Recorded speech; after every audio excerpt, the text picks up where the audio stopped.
Hi, my name is Alejandra Falcón. I'm a lawyer at Estudio Fuentes, and today I'm going to explain a little bit more about the capital increase in a company.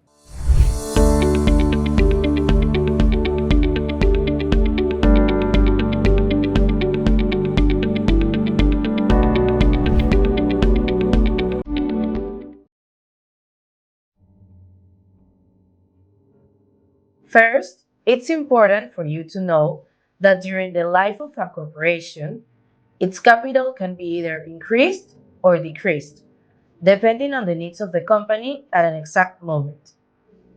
In that order of ideas, a capital increase can be carried out for strategic reasons, to meet financial needs, new projects, or investments.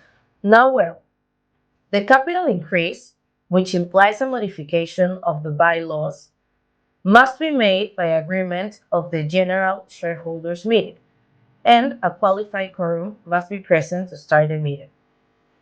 This agreement must be adopted by an absolute majority of the subscribed voting shares. The capital increase can originate in new contributions, the capitalization of credits against the company, including the conversion of obligations into shares, the capitalization of profits, reserves, and capital premiums, and in other cases provided by law.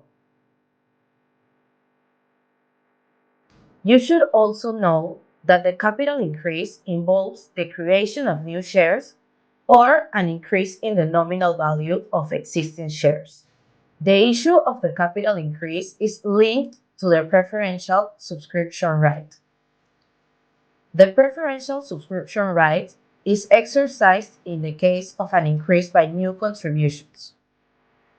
When this happens, the shareholders have a preferential right to subscribe pro rata to their shareholding the shares that are created. However, this right can't be exercised by shareholders who are in debt in the payment of passive dividends. But how is this right exercised? The preferential subscription right is exercised in at least two rounds.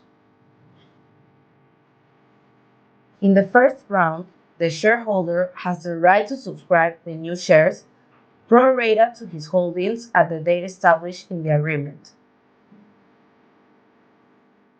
If there are unsubscribed shares, those who have participated in the first round may subscribe in the second round the remaining shares pro rata to their shareholding, considering the shares they have subscribed in the first round.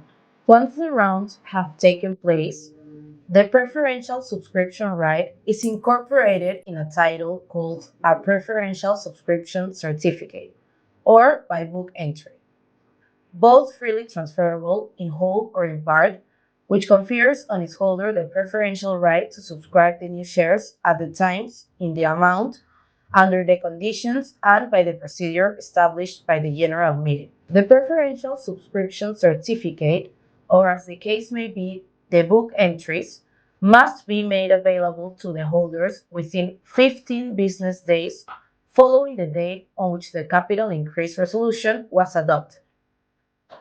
The notice referred to in the preceding article should indicate the date on which they are available to the shareholders. That's all for today. I hope the information is useful for you, and if you have any questions, feel free to leave them in the comments box. ¿Aún no nos sigues? ¿Qué esperas? Pon like a este video, suscríbete y activa las notificaciones para que no te pierdas de nada.